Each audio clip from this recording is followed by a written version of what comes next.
നമസ്കാരം. എല്ലാ സജ്ജനങ്ങൾക്കും സന്ധ്യാദീപത്തിലേക്ക് സ്വാഗതം.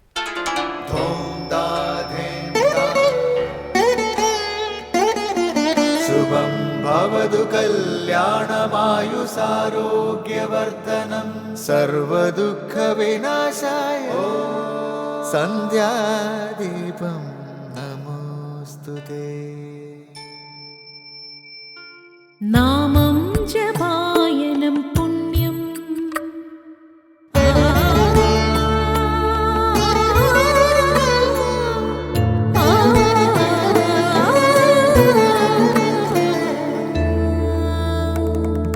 നാമം ജപായനം പുണ്യം നിരുപമദീപാങ്കുരം പോലെ സ്വരശ്രുതിലയവരമതുലം ദീവാങ്കണം മോക്ഷസംഗീതസാരം നീളും വഴിത്താരയിൽ ജീവതാരം മന്ത്രാലാപം മായാവിൻ നിൻ പ്രസാദം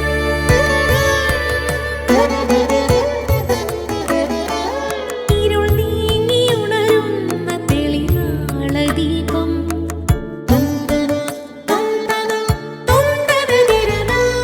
ഇരുൾ നീങ്ങിയുണരുന്ന തെളിനാളദീപം പ്രണവാമൃതം ചൊരിയുന്ന ദീപം ദീപം ദീപം ദീപം ദീപം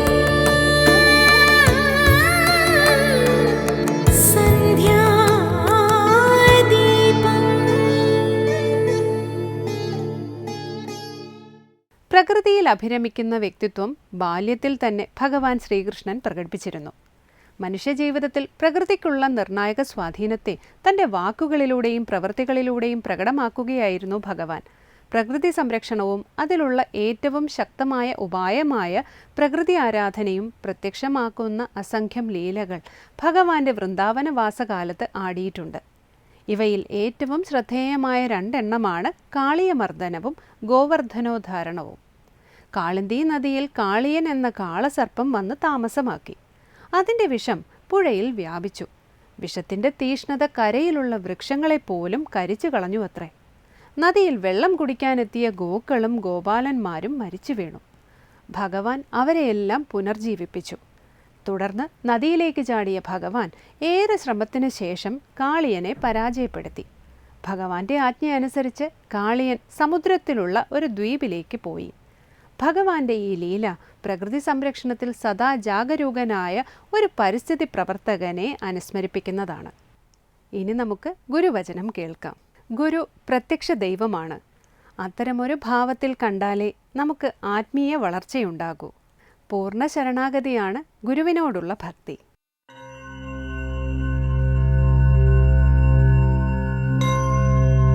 നിങ്ങളുടെ ഹൃദയമാണ് കോവിൽ.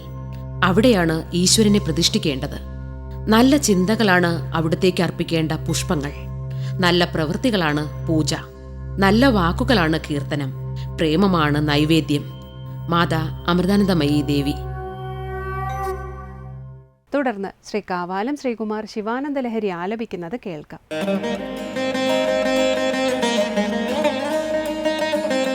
സദാ മോഹാടവ്യാ ചരതി യുവതീനാം കുചഗിരൗ നടത്യാശാശാഖാ സ്വടതി ഝടിതി സ്വൈരമഭിതഃ കപാലിം ഭിക്ഷോ മേ ഹൃദയ കപിമത്യന്തചപലം ദൃഢം ഭക്ത്യാ ബദ്ധ്വാ ശിവഭവദധീനം കുരു വിഭോ.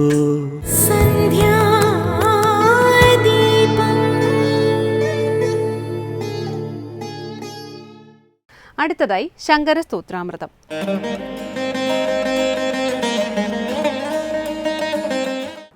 ശങ്കരകൃതികളിൽ ശിവാനന്ദ ലഹരിയിൽ 19 ശ്ലോകങ്ങൾ നമ്മൾ ശ്രദ്ധിച്ചു. ഒരു പരാഭക്തൻ്റെ ഭാവം നമ്മൾ കാണുകയാണ്. അടുത്തതിൽ തൻ്റെ മനോനിയന്ത്രണത്തിനായിക്കൊണ്ട് അതിനുള്ള ഉത്തരവാദിത്വം, അത് ചെയ്യാനുള്ള ഉത്തരവാദിത്വം ഭഗവാൻ ഉണ്ടെന്ന് സൂചിപ്പിച്ചുകൊണ്ടുള്ള പ്രാർത്ഥനയാണ്. നോക്കൂ, സദാ മോഹാടവ്യം ചരതി യുവതീനാം കുചഗുരൗ നടത്യാശാഖാസ്വടതി ഝടിതി സ്വൈരമഭിത കപാലിൻ ഭിക്ഷോ മേ ഹൃദയകപിമത്യന്തചപലം ദൃഢം ഭക്ത്യാ ബദ്ധ്വാ ശിവഭവദധീനം കുരു വിഭോ. ഹേ വിഭോ, ഹേ ശിവ സംബോധന ചെയ്യുകയാണ്. അല്ലയോ വിഭോ, വിഭു ആയിട്ടുള്ളവനെ, വിശേഷേണ എല്ലാത്തിനെയും ഭവിപ്പിക്കുന്നവനാണ്, അഥവാ വിവിധാകാരത്തിൽ ഭവിക്കുന്നവനാണ്. അങ്ങനെയുള്ള ഹേ വിഭോ, എൻ്റെ മനസ്സാകുന്ന കുരങ്ങനെ നീ കെട്ടിയാലും നിനക്ക് അധീനമാക്കിയാലും. എങ്ങനെയാണ് എൻ്റെ മനസ്സാകുന്ന കുരങ്ങൻ? സദാ മോഹാടവ്യാം ചരതി, മോഹമാകുന്ന അടവിയിൽ, അടവി കാട്, മോഹം ശരിയും തെറ്റും തിരിച്ചറിയാത്ത അവസ്ഥ, വേണ്ടതും വേണ്ടാത്തതും തിരിച്ചറിയാത്ത അവസ്ഥ, ഗ്രാഹ്യവും ത്യാജ്യവും തിരിച്ചറിയാത്ത അവസ്ഥ. ഈ തിരിച്ചറിവില്ലായ്മയാണ് മോഹം. സ്വൈരം ചരതി, സ്വൈരമായി ചരിക്കുകയാണ്, യഥേഷ്ടം ചരിക്കുകയാണ് എൻ്റെ മനസ്സാകുന്ന കുരങ്ങൻ. എവിടെയൊക്കെയാണ് ചരിക്കുന്നത്? യുവതീനാം കുചഗിരൗ, യുവതിമാരുടെ കുചഗിരൗ, സ്തനങ്ങളാകുന്ന മുലകളാകുന്ന ഗിരികളിൽ, പർവ്വതങ്ങളിൽ. അപ്പോൾ യുവതികളുടെ ഉയർന്ന മാറിടങ്ങളിൽ എൻ്റെ മനസ്സാകുന്ന കുരങ്ങൻ ഓടിക്കളിക്കുകയാണ്. അതും ഝടിതി ഝടിതി, പെട്ടെന്ന് പെട്ടെന്ന്, ഒരിടത്ത് നിൽക്കുകയല്ല, ഏതെങ്കിലും ഒരാശയിൽ തന്നെ നിൽക്കുകയല്ല, അവിടുന്ന് അടുത്തതിലേക്ക് പോയി, അവിടുന്ന് അടുത്തതിലേക്ക് പോയി. ഇങ്ങനെ വിവിധങ്ങളായ ആശകളാകുന്ന കൊമ്പുകളിൽ വളരെ വേഗത്തിൽ ചാടി ചാടി കളിച്ച് മേ ഹൃദയ കപ്പി, എൻ്റെ ഹൃദയമാകുന്ന എൻ്റെ മനസ്സാകുന്ന കപ്പി, വാനരൻ കളിക്കുകയാണ്. ഹേ ശംഭോ, നീ ആ മനസ്സിനെ, മനസ്സാകുന്ന വാനരനെ ഒന്ന് ബന്ധിക്കണമേ. അവിടെ വിളിക്കുകയാണ് കപാലിൻ, ഹേ കപാലിൻ. കപാലി ഭഗവാന്റെ നാമമാണ്. കപാലം തലയോട് ഭിക്ഷാപാത്രമായി ധരിക്കുന്നത് കൊണ്ട് ശിവൻ കപാലിയാണ്. അഥവാ കപാലങ്ങളെക്കൊണ്ട്, തലയോടുകളെക്കൊണ്ട് കോർത്തെടുത്ത മാല കഴുത്തിൽ ധരിക്കുന്നത് കൊണ്ട് ശിവൻ കപാലിയാണ്. രണ്ട് രീതിയിലും പറയാം. ഇപ്പോൾ തലയോടൊത്തവനാണ് കപാലി. ഹേ കപാലിൻ, അല്ലയോ കപാലിൻ സംബോധനയാണ്. ഭിക്ഷോ, നീ തന്നെ ഭിക്ഷുവാണല്ലോ.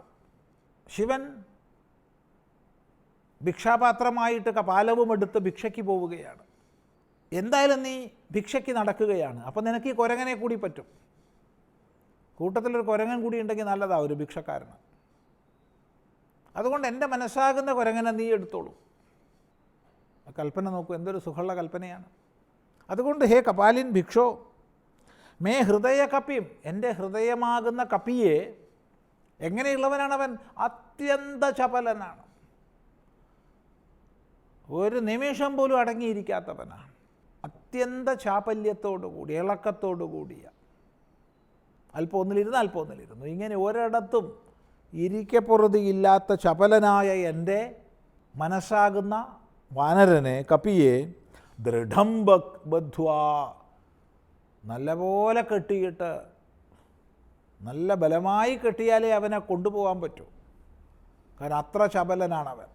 അങ്ങനെയുള്ള ചപലനായ എൻ്റെ വാനരനെ, മനസ്സാകുന്ന വാനരനെ ബദ്ധ്വാ, കെട്ടിയിട്ട്, ഭവത് അധീനം കുരു, നിനക്ക് അധീനമാക്കി തീർക്കൂ. എൻ്റെ മനസ്സിനെ പൂർണ്ണമായി നിന്നിൽ സമർപ്പിക്കാൻ എനിക്ക് കഴിയുന്നില്ല. എന്തുകൊണ്ട് കഴിയുന്നില്ല? അത് പലയിടത്ത് അലയുകയാണ്. അപ്പം നീ തന്നെ അതിനെ പിടിച്ചു കെട്ടി കൊണ്ടുപോകണേന്നാണ് പറയണത്. സാധാരണഗതിയിൽ ഭക്തൻ മനസ്സിനെ പ്രാർത്ഥനകളിലൂടെ, സൽക്കർമ്മങ്ങളിലൂടെ, ഉപാസനകളിലൂടെ ഭഗവത് പാദത്തിൽ മനസ്സിനെ ഘടിപ്പിക്കുന്നു. എന്നാൽ ഇവിടെ എൻ്റെ മനസ്സിനെ അങ്ങനെ ഘടിപ്പിക്കാനൊന്നും സാധ്യമല്ല. കാരണം അത് അത്ര ചപലമാണ്. അതുകൊണ്ട് നീ തന്നെ വിചാരിച്ച് ഇതിനെ ഒന്ന് കെട്ടി കൊണ്ടുപോകണമേ, നിനക്ക് അധീനമാക്കണമേ എന്ന് പ്രാർത്ഥിക്കുകയാണ്. സുന്ദരമായ ഒരു കൽപ്പനയാണ്. തുടർന്നുള്ള ഭാഗം നമുക്ക് അടുത്ത പ്രാവശ്യം ശ്രദ്ധിക്കാം.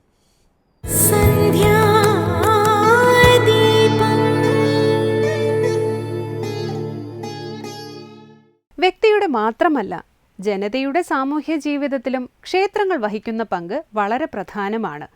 ജനങ്ങളുടെ ജീവശക്തി ഉൾക്കൊള്ളുന്ന മതബോധം വേദാന്ത വിചാരങ്ങളിൽ മാത്രമല്ല, കൺമുന്നിൽ പ്രത്യക്ഷമായി കാണുന്ന ഈശ്വരൻ കുടികൊള്ളുന്ന ക്ഷേത്രങ്ങളെയും ഉൾക്കൊള്ളുന്നതാണ്. മനുഷ്യ ശരീരത്തിൻ്റെ മനോഹരമായ ഒരു പ്രതിരൂപമാണ് ക്ഷേത്രങ്ങൾ. ക്ഷേത്രാരാധനയിലൂടെ ഭക്തിമാർഗത്തിലേക്ക് എത്തിച്ചേരാമെന്ന് ആചാര്യന്മാർ പറയുന്നു. അതുകൊണ്ടാണ് ക്ഷേത്രങ്ങൾ സാധനാ കേന്ദ്രങ്ങളായത്. ക്ഷേത്രാരാധനയുടെ അനുഷ്ഠാന മഹിമയെക്കുറിച്ച് ഇന്നു മുതൽ ക്ഷേത്രങ്ങൾ സാധനാ കേന്ദ്രങ്ങൾ എന്ന ഒരു പുതിയ സെഗ്മെന്റ് കൂടി സന്ധ്യാദീപത്തിൽ ആരംഭിക്കുന്നു.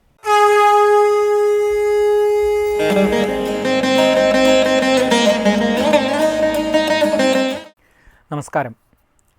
ക്ഷേത്രങ്ങൾ സാധനാ കേന്ദ്രങ്ങൾ എന്ന പുതിയ സെഗ്മെൻറ്റിലേക്ക് എല്ലാവർക്കും സ്വാഗതം.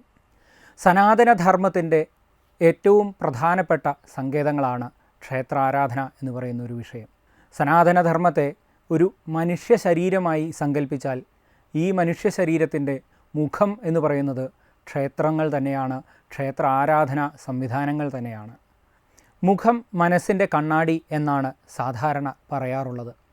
ഇതുതന്നെയാണ് ശ്രീ മാതാ അമൃതാനന്ദമയി ദേവി പലപ്പോഴും പറഞ്ഞിട്ടുള്ളത്. മനസ്സിൻ്റെ കണ്ണാടിയാണ് മുഖം എന്നതുകൊണ്ട് തന്നെ മനസ്സിൽ, ശരീരത്തിൽ ആന്തരികമായിട്ടുള്ള എല്ലാ വിഷയങ്ങളെയും അത് മുഖത്ത് പ്രതിഫലിപ്പിക്കും എന്നുള്ളത് നമുക്കറിയാവുന്നതാണ്. സനാതനധർമ്മത്തിൻ്റെ ആകെത്തുക പ്രതിഫലിക്കുന്ന ഒരു പ്രധാന സങ്കേതം എന്ന് പറയുന്നത് ക്ഷേത്ര ആരാധന എന്ന് പറയുന്ന ഒരു വിഷയം തന്നെയാണ്. ക്ഷേത്ര ആരാധനാക്രമങ്ങളുടെ ഏറ്റവും പ്രധാനപ്പെട്ട ഒരു തന്ത്ര പദ്ധതിയായിട്ടുള്ള, തന്ത്രഗ്രന്ഥമായിട്ടുള്ള തന്ത്രസമുച്ചയത്തിൽ ശ്രദ്ധ, ഭക്തി, പവിത്രത ഈ 3 കാര്യങ്ങൾക്കാണ് ഏറ്റവും പ്രാധാന്യം ക്ഷേത്ര ആരാധനാക്രമങ്ങൾക്ക് എന്ന് വളരെ വ്യക്തമായി പറയുന്നുണ്ട്. ഈ 3 സങ്കേതങ്ങളെ ആസ്പദമാക്കിക്കൊണ്ടാണ് തന്ത്രം എന്ന് പറയുന്ന ഒരു സംവിധാനം ചിട്ടപ്പെടുത്തിയിട്ടുള്ളത്. തന്ത്രശാസ്ത്രം ക്ഷേത്ര കേന്ദ്രീകൃതമായിട്ടുള്ള ആരാധനാ വ്യവസ്ഥയുടെ ഏറ്റവും പ്രധാനപ്പെട്ട ഒരു അടിസ്ഥാന പദ്ധതി എന്ന് പറയുന്നത് തന്ത്രശാസ്ത്രമാണ്. ഈ തന്ത്രശാസ്ത്രത്തെ ആസ്പദമാക്കിക്കൊണ്ട് തന്നെയാണ് ക്ഷേത്ര സംവിധാനങ്ങൾ ചർച്ച ചെയ്യപ്പെടേണ്ടത് എന്നതിനാൽ തന്നെ ഈ ഒരു സെഗ്മെൻറ്റിൽ, നമ്മുടെ ക്ഷേത്രങ്ങൾ ആരാധനാ കേന്ദ്രങ്ങൾ എന്ന് പറയുന്ന ഈ സെഗ്മെൻറ്റിൽ നമ്മൾ ഏറ്റവും വളരെ പ്രസക്തമായി ചർച്ച ചെയ്യുന്നത് തന്ത്രശാസ്ത്രം ഇതിനെ എങ്ങനെ സമീപിക്കുന്നു, തന്ത്രഗ്രന്ഥങ്ങളിലൂടെ, തന്ത്രശാസ്ത്രത്തിലൂടെ ക്ഷേത്ര ആരാധനാ സംവിധാനങ്ങളെ എങ്ങനെ ചിട്ടപ്പെടുത്തുന്നു എന്നുള്ളത് തന്നെയാണ്. ഭാരതീയമായ എല്ലാ തത്വചിന്താ ധാരകളെയും പോലെ തന്ത്രശാസ്ത്രവും വളർന്ന് വികാസം പ്രാപിച്ചിട്ടുള്ളത് ഒരു തത്വചിന്താ പരിസരത്ത് നിന്ന് തന്നെയാണ്. അതുകൊണ്ട് തന്നെ വളരെ സങ്കീർണമായ ഒരു തത്വചിന്താധാര ഈ ക്ഷേത്ര സംവിധാനങ്ങൾക്കും ഉണ്ട്. ആ തത്വചിന്താധാരയെ മനസ്സിലാക്കിക്കൊണ്ട് മാത്രമേ നമ്മൾ ക്ഷേത്രങ്ങളെ, ക്ഷേത്ര ആരാധനയെ, ക്ഷേത്ര ആചാര വിഷയങ്ങളെ നമുക്ക് വളരെ വ്യക്തമായി സമീപിക്കുവാനോ അതിനെക്കുറിച്ച് മനസ്സിലാക്കുവാനോ സാധിക്കുകയുള്ളൂ. അതുകൊണ്ട് തന്നെ ഈ സെഗ്മെൻറ്റിൽ നമ്മൾ ചർച്ച ചെയ്യുന്ന വിഷയം ക്ഷേത്ര ആരാധനയും തന്ത്രശാസ്ത്രവും തമ്മിൽ എങ്ങനെ അഭേദ്യമായി ബന്ധപ്പെട്ട് കിടക്കുന്നു എന്നുള്ള കാര്യം തന്നെയാണ്. അടുത്തതായി ദീപാരാധനയാണ്. ക്ഷേത്ര സന്നിധിയിലെത്തി മംഗളാരതി തൊഴുത് ഇന്നത്തേക്ക് മടങ്ങാം. എല്ലാവർക്കും നമസ്കാരം.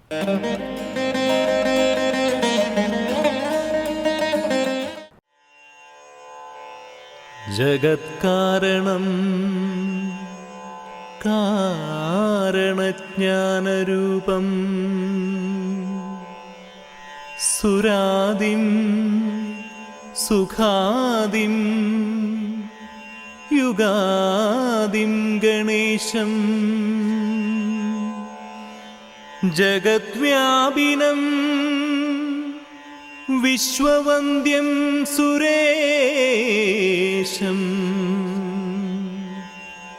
പരബ്രഹ്മരൂപം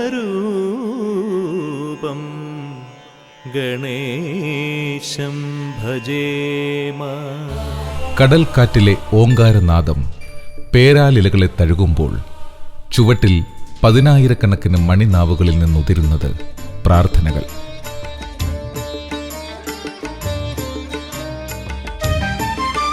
പേരാലിൽ മണി കെട്ടുന്നതിന് പിന്നിലുമുണ്ട് ഒരൈതിഹ്യം.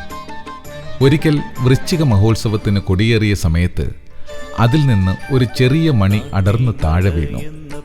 ഇതുകണ്ട ക്ഷേത്രപൂജാരി ആ മണിയെടുത്ത് തൊട്ടടുത്തുള്ള പേരാലിൽ കെട്ടി. അതിനുശേഷം അദ്ദേഹത്തിന്റെ ജീവിതത്തിൽ പ്രതീക്ഷിക്കാത്ത അഭിവൃദ്ധിയുണ്ടായി. ഇതിനെ തുടർന്ന് ക്ഷേത്രത്തിൽ ദേവപ്രശ്നം നടത്തി. വരദായിനിയായ അമ്മയുടെ അനുഗ്രഹത്തിന് പേരാലിൽ മണികൾ കെട്ടുന്നത് ഉത്തമമാണെന്ന് ദേവപ്രശ്നത്തിൽ തെളിഞ്ഞതോടെ അത് പ്രധാന വഴിപാടായി. കായലും കടലും അതിരിടുന്ന ചെറുദ്വീപിൽ ഒരു ക്ഷേത്രം. അവിടെ ഭക്തർ മനമറിഞ്ഞു വിളിച്ചാൽ വിളി കേൾക്കുന്ന ശക്തിസ്വരൂപിണിയായ ദേവി. ആസുരിക ശക്തികളെ നിഗ്രഹിച്ച ഭദ്രകാളി ഭാവത്തിലുള്ള ദേവിയെ ദർശിക്കാൻ ദിവസവും എത്തുന്നത് ആയിരങ്ങൾ. കൊല്ലം ജില്ലയിലെ ചവറ പൊന്മന കാട്ടിൽ മേക്കതിൽ ക്ഷേത്രം ഇന്ന് സംസാരസാഗരത്തിൽ പെട്ടുഴലുന്ന ഭക്തർക്ക് അഭയസ്ഥാനമാണ്.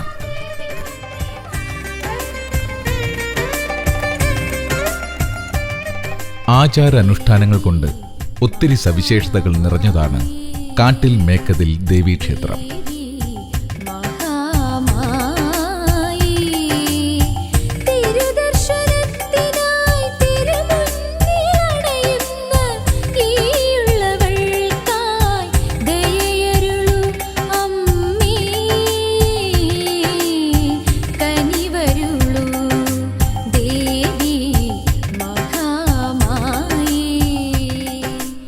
ദാരികനെ വധിച്ച ഉഗ്രമൂർത്തിയുടെ ഭാവമാണ് കാട്ടിൽ മേക്കതിൽ ദേവി പ്രതിഷ്ഠയ്ക്ക്.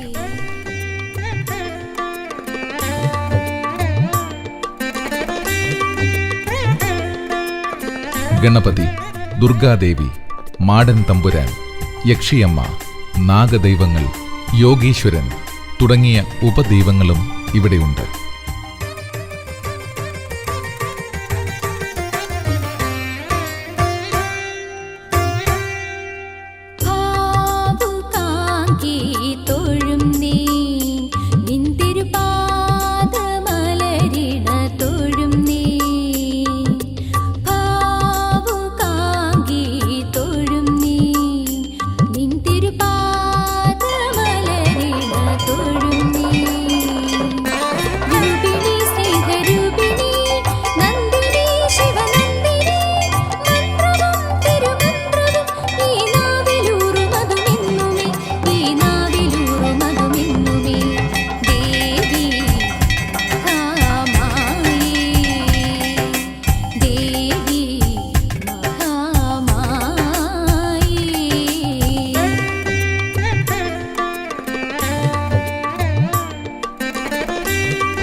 ഉദ്ദിഷ്ടകാര്യലാഭത്തിനായി മണി നേർച്ചയാണ് പ്രധാന വഴിപാട്.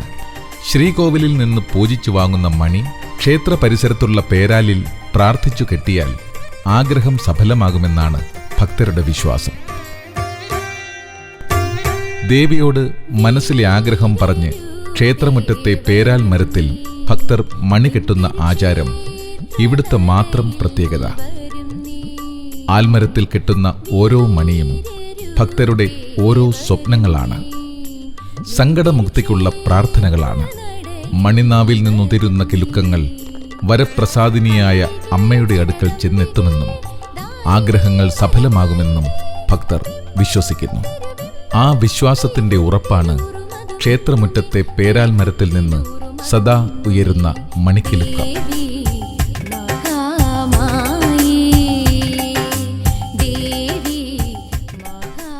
7 മാസമോ 7 ആഴ്ചയോ 7 ദിവസമോ തുടർച്ചയായി മണികെട്ടിയാൽ ആഗ്രഹം സഫലമാകുമെന്നാണ് വിശ്വാസം.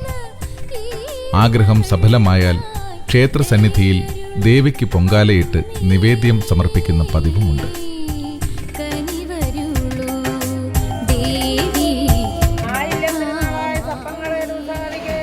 അനന്തൻ മുതലായ ആൾക്കളം ദൈവസ്ഥലങ്ങൾ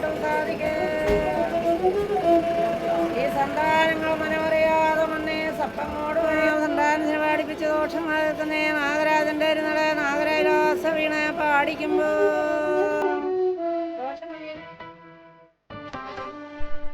ദ്വീപിൽ കുടികൊള്ളുന്ന പരാശക്തിയായ ദേവിയുടെ അനുഗ്രഹസിദ്ധി നേരിട്ടറിഞ്ഞവരാണ് ഭക്തരും പ്രദേശവാസികളും.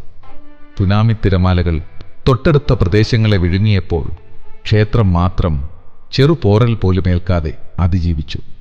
ഇത് കാട്ടിലമ്മയുടെ അനുഗ്രഹം കൊണ്ടാണെന്നാണ് ഭക്തരുടെ വിശ്വാസം. കടലിനോട് വളരെ അടുത്തുള്ള സ്ഥലമായിട്ടും ക്ഷേത്രാങ്കണത്തിലെ ശുദ്ധജലം ലഭിക്കുന്ന കിണർ അത്ഭുതമാണ്. വളരെ പണ്ട് ക്ഷേത്രപ്പറമ്പിൽ 3 പനകളും 2 കുളങ്ങളും ഉണ്ടായിരുന്നുവെന്ന് ചരിത്രഗ്രന്ഥങ്ങളിൽ പറയുന്നുണ്ട്. ശുദ്ധജലം ലഭിച്ചിരുന്ന ഒരു കുളത്തിലെ വെള്ളം ക്ഷേത്രാവശ്യങ്ങൾക്ക് ഉപയോഗിച്ചിരുന്നു. മറ്റേ കുളം ക്ഷേത്രത്തിന് സമീപത്തുള്ള പൊതുജനങ്ങളും ഉപയോഗിച്ചിരുന്നു. ഇതിൻ്റെ തുടർച്ചയെന്ന പോലെ ക്ഷേത്ര പരിസരത്ത് 5 കിണറുകളും 1 പനയും ഇപ്പോഴുമുണ്ട്. മനകളുടെ നാട് എന്നാണ് പന്മന അറിയപ്പെടുന്നത്. ഒരു കാലത്ത് ധാരാളം മനകളും കാവുകളും ക്ഷേത്രങ്ങളും കൊണ്ട് സമ്പന്നമായിരുന്നു ഈ പ്രദേശം.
കദംബ വനവാസിനിയായ ശ്രീ ലളിതാ പരമേശ്വരിയെപ്പോലെ ഭക്തരെ ഭവസാഗരം കടത്തുന്ന മോക്ഷപ്രദായിനിയായ കാട്ടിൽ മേക്കതിൽ ദേവിയുടെ ചൈതന്യം തേടി കാതങ്ങൾ താണ്ടി ഭക്തരെത്തുന്നു.